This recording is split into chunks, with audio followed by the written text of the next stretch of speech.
Your emotions are way more than just expressions of how you're responding to life.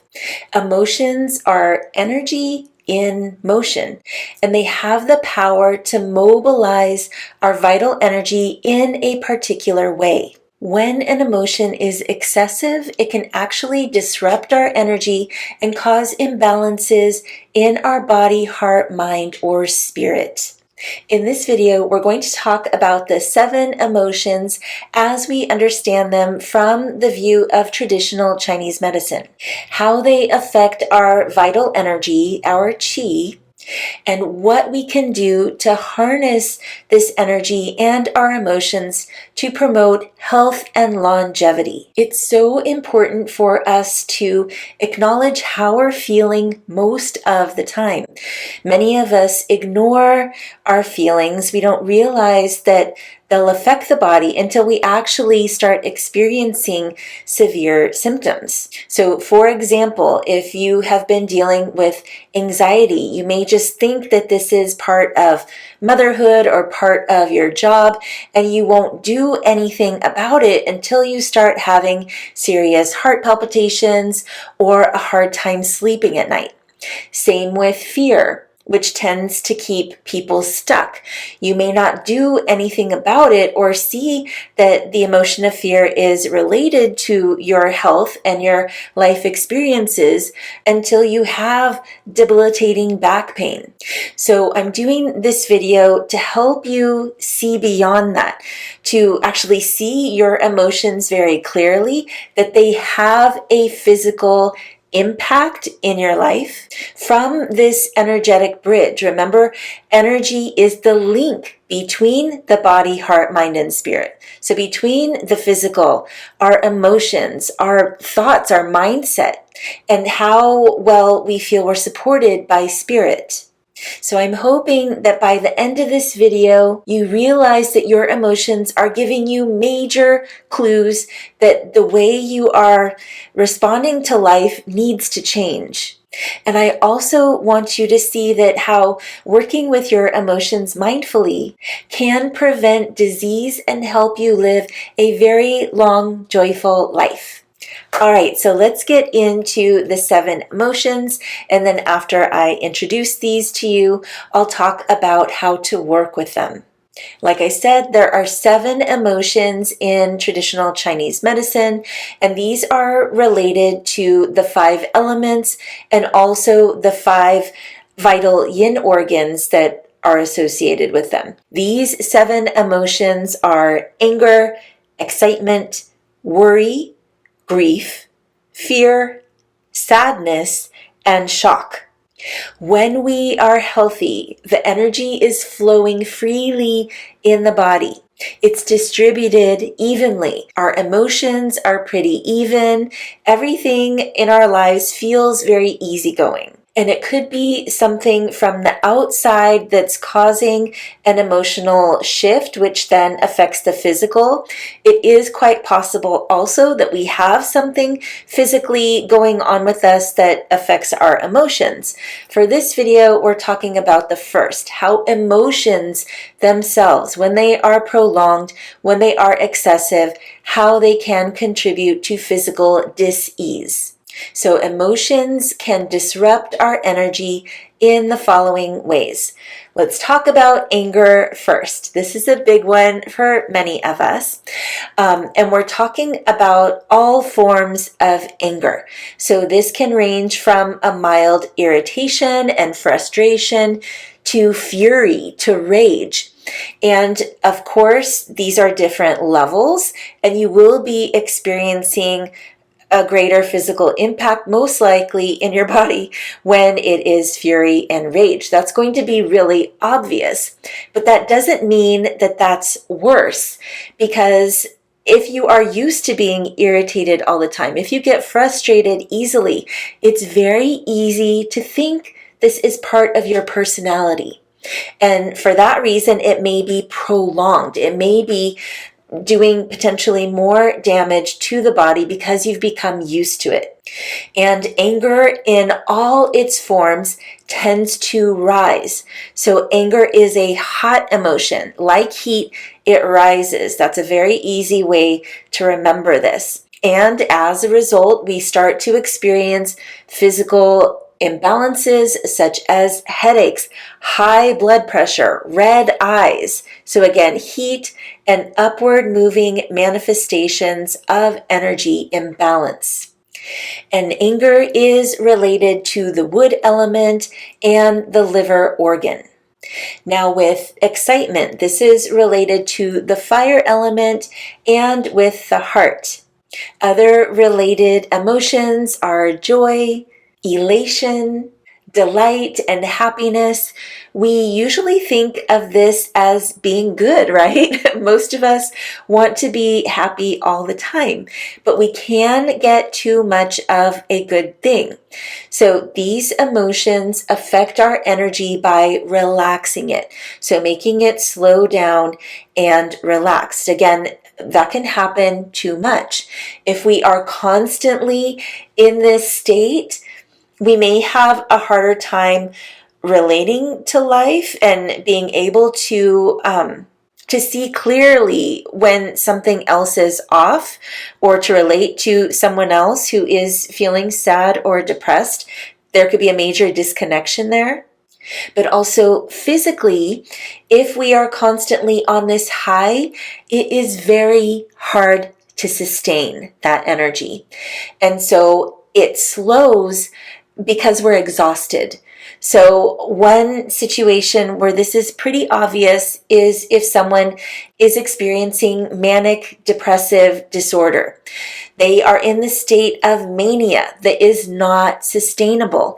And as a result, there's a crash. So the slowing down and relaxing of the chi is like the other side of the coin. It's the result of being overstimulated. And of course, that is not good.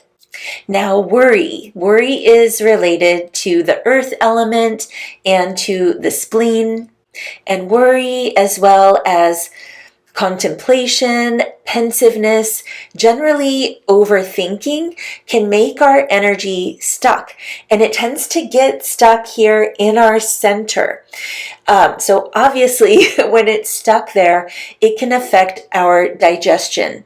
And it can go either way with bowel movements, either with diarrhea or constipation, but you may get stomach pain, just the fluttering of butterflies there, nervousness. So oftentimes the worry and the nervousness go together. And I think we all know how that feels when we get those butterflies in the stomach. So that is a physical manifestation. And it's interesting to note that a lot of people who do have chronic digestive issues have this in their personality. And they can think that this worry means that they care a lot. So another example of how we may integrate this emotion a little too much and not realize that it's something that can be managed. Now, grief is related to the metal element and to the lungs. Also, sorrow, melancholy, that type of sadness. And we're going to get into just the emotion of sadness in a bit here. So this is different. They distinguish it differently in Chinese medicine by the Chinese name. So this type of grief is called bei, and then the sadness that we're going to talk about later is you. So with the emotion bei in Chinese medicine, this disperses the energy from the lungs, making it more deficient. So there's not as much energy here, which is not a great thing because the lung energy is responsible for our immune defense. It's also related to our wei energy, which is protective energy. So if you are deficient in this energy, you may find yourself getting sick a lot and having other types of immune dysfunction. Fear is a big one. Fear is related to the water element, also the kidneys, which are at the low back. And for that reason, we often experience low back pain when we are in a state of fear, of chronic fear. We get the chronic back pain. And this may be fear of moving forward in life, of trying new experiences. So what it does to the energy is it makes us dig in our heels. It makes the chi descend and stop. So also the emotions of dread, like not really wanting to do something, terror, intimidation. This type of fear can also make our energy descend. So again, you may feel it in the low back. You may feel like you're just stuck in life. But also this type of fear, I noticed too, does also affect our bowel movements. And not to be too graphic, but I mean, we have these expressions here in our culture, like I was scared shitless, or I was so scared I shit my pants. Like that can actually happen to someone, that the energy descends so much that it makes you eliminate this energy from the body. It makes you clear out. So if that happens a lot to you, I know I used to feel that like before I would give a talk to a big group of people. It's the sense of clearing out before you can handle something else. For a one-time situation, that's fine. But again, if it's happening a lot, that is not healthy. Now, sadness, again, is related to the metal element and lung. And like I said, this is distinguished from grief by the way that it moves the energy. So whereas with grief, it was making the energy disperse and depleted, this type of sadness called yo actually makes the energy blocked. So it can't move. And of course, because the lungs have this huge function in the body, we can't have that. We need to have the energy move. And this is where we may actually see the sadness affect the lung organ itself. I'm sure you've heard of situations where someone has lost a spouse and then soon after they've developed lung cancer without smoking a cigarette in their life. There's like situations like that where it's clearly about emotions and energy. And I know we're not just talking about imbalances. These are serious diseases that can arise from energy blockages. But I want you to see how important this is. And then the final emotion, the seventh one here, is shock. And shock has to do with both the fire and the water element. So experienced in the heart first and then in the kidneys. So shock, it is that excitement. That's why it's the heart. But it's not a happy excitement. Shock is more traumatic, and so has an element of excitement and fear that becomes chronic. So any type of unpleasant surprise, trauma, alarm, this disperses the energy, but then it consumes it. It makes it even more deficient. And this is where we may see the shock actually affect our longevity, because the kidneys are related to our life expectancy. So it's a little harder to predict what other physical manifestations may come before that time, but overall, it's not something we want to let linger. We do want to treat shock and trauma so that the person just has a general overall experience of a pleasant life. So again, I want to emphasize that just having these emotions come up every once in a while and then they pass, that is not the issue. It's when these emotions become excessive, like really big. They become a very big part of our life. Or when they are there for so long, that's when they start to affect our health and our life. That's when we need to treat this and help it change, help it shift, to actually process these emotions. Emotions are not meant to stay. We're supposed to be very flexible with what we're feeling, to experience a range of emotions in this human life. Emotions are messages. We receive the message, we let it go. And so when we are working with these emotions and the physical manifestations in Chinese medicine, it's really easy to treat. Like I said, I've already linked up the emotions with the organs for you, so we know which channels and which organs to treat. And we could do this through acupuncture, massage, diet, herbs, or qigong, which is very powerful because we're working with the energy itself. And it's even more helpful when the practitioner actually helps you process the emotions further through coaching, through some type of mindset change, so you're responding to life differently. And especially if you're working with a practitioner who specializes in emotional issues, you could really trust that when you commit to the treatment plan, you are going to get better. If you are in the San Francisco Bay Area, I would love to work with you in my clinic here in Belmont, California. I specialize in the psycho-spiritual and emotional aspects of health, but we can also do online work. There's still a lot we can do there with qigong, with herbs, with mindset coaching to help you process your emotions. There is much that you can do by yourself too, though.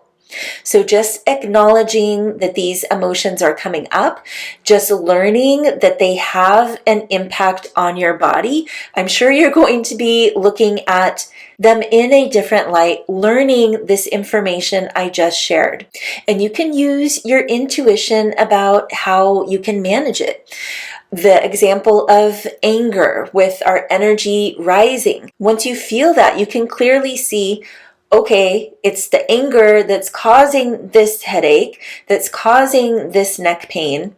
And so what do you do when the energy is rising, when you're feeling heated? You shift and change by grounding your energy and by cooling down. So any methods that help you do that will also help you process the anger. So going out in nature. I mean, you could do this with the meditation, but it's probably easier to ground your feet on the cool grass, really connect that way, and feel the anger start to drip off of you and down. Using a peppermint essential oil to cool you, or even taking a foot bath, putting your feet in cool water. And another example, like with worry, if you're feeling stuck, if you're having digestion issues, going for a walk after you eat, mobilizing that energy, especially around your core, making sure that you're twisting as you walk, doing some yoga where you are twisting more strongly to help move that energy out will help you feel more able to let the worry go and to trust. So this also has to do with trusting your gut too. When we're worrying, that's more of the mind trying to take control. When we're trusting our gut, when there's more space here, we don't feel as much pressure to mentally handle everything. So again, just acknowledging your emotions and then using your intuition to help balance those out is going to help you tremendously. I also want to share with you a mindfulness of emotions meditation I did a few years ago that is still really helpful for many of you who are having a hard time sitting and noticing your feelings. It's going to help you accept these emotions without judging your experience, because that can affect our ability to heal too. Like I said, sometimes we integrate these emotions too much and assume they're a part of us, they're a part of our personality, but then there's also this tendency to just not accept them at all, not feel that they're important. So this meditation will help you manage both. You'll be able to notice that there's an emotional imbalance, and then you'll fix it. You'll see you can do something about it you can let it go. You can let it transform. So you'll find the link to that meditation in the description below. I know you will love it. So I hope all this information was interesting to you, friends. Don't get too caught up in learning about where the energy goes, what happens when you have these emotional imbalances. Really, the point of sharing all of this was for you to see that it does matter. Your emotions matter. Chinese medicine is one of the oldest forms of medicine. It's been around for thousands of years. This is wisdom that translates to modern times. It is still very relevant. So I just want you to acknowledge that. I don't want it to confuse you at all.